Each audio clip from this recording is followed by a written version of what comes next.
Shropshire Fire and Rescue Service has enhanced its in-house vehicle maintenance capabilities with the installation of an in-ground brake tester supplied by workshop equipment experts Totalkare.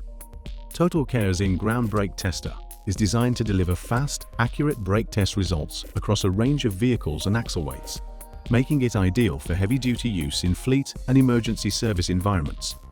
Our DVSA-approved in-ground brake tester is strong, durable, and suitable for testing all vehicles up to a maximum axle load of 20,000 kilograms. It comes supplied with a handheld tablet unit that communicates wirelessly with the brake tester, offering an advantage over traditional fixed displays, which can often be obscured by the vehicle being tested.